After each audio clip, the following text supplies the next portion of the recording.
nous devons nous méfier des faux prophètes. Alors, pourquoi faut-il se méfier des faux prophètes? Parce que les faux prophètes, bien qu'ils semblent être nominalement des prophètes de Dieu, ne sont en réalité pas des prophètes de Dieu. Leurs enseignements ne peuvent pas nous donner la vie éternelle. C'est pourquoi nous devons nous méfier d'eux. Madame, une fois, le Seigneur Jésus-Christ a aussi dit, « Méfiez-vous du levain des pharisiens », se dire, « Méfiez-vous de l'enseignement des pharisiens ».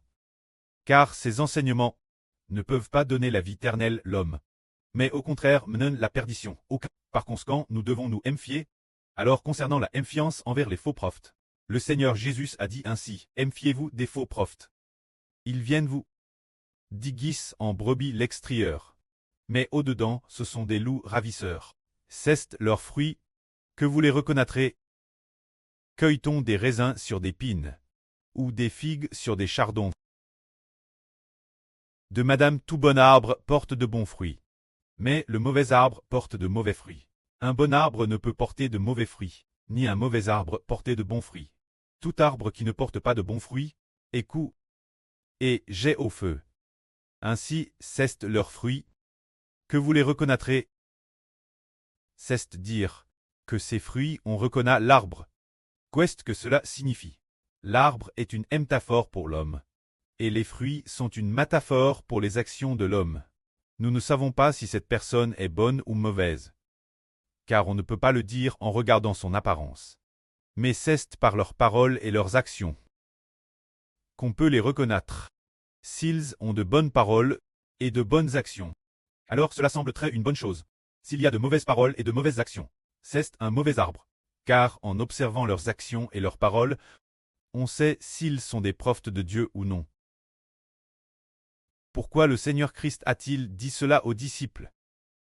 Qu'il fallait se méfier des faux prophètes? C'est pour cette raison. Le faux prophète n'est pas notre berger. Le faux prophète porte une peau de brebis l'extérieur, mais l'intérieur c'est un loup ravisseur. Ce n'est pas pour que les frères et sœurs obtiennent la vie éternelle qu'il vient les battre. C'est seulement par cupidité, ou pour quelque autre motif cupide. Tandis que le vrai prophète, qui appartient vraiment à Dieu, doit être comme le Seigneur Christ, et donner sa vie pour les enfants de Dieu. C'est ainsi qu'on est un vrai prophète. Alors, se méfier des faux prophètes, il y a une autre raison importante. C'est que le faux prophète n'apporte pas la vie venant de Dieu. Ce qu'ils enseignent mène les gens la perdition.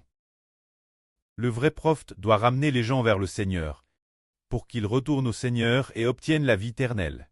C'est dire que le faux prophète veut faire entrer les gens sur le chemin de la perdition. Le vrai prophète amener les gens à accepter fermement le Seigneur Jésus qui a été crucifié pour nous, afin que le Seigneur Jésus nous donne la vie éternelle. C'est cela le vrai prophète. Une autre fois, le Seigneur Jésus a enseigné ses disciples en disant « Méfiez-vous du levain des pharisiens et des sadducéens ». Ce moment-là, les disciples ne savaient pas ce que cela signifiait. Plus tard, le Seigneur a dit « Vous devez vous méfier de l'enseignement des pharisiens et des sadducéens ». Pourquoi le Seigneur Jésus a-t-il spécialement recommandé aux disciples de se méfier de l'enseignement des pharisiens et des sadducéens? Car l'enseignement des pharisiens et des sadducéens ne donnera pas la vie éternelle l'homme. L'enseignement des pharisiens et des sadducéens, c'est enseigner aux gens observer la loi de Dieu. Enseigner aux gens, observer la loi, et ne pas accepter le salut. Il s'oppose au salut, s'oppose au Seigneur Jésus. C'est le salut qui sauve les gens. Pour obtenir la guerre, c'est pour obtenir la vie. La loi condamne l'homme mort. Elle est faite pour maudire l'homme. C'est pour cela que le Seigneur a dit de demander aux disciples de se méfier de leurs enseignements. Ne pas écouter leurs enseignements. Alors, aujourd'hui, frère Hébert dit aussi de se méfier des enseignements religieux.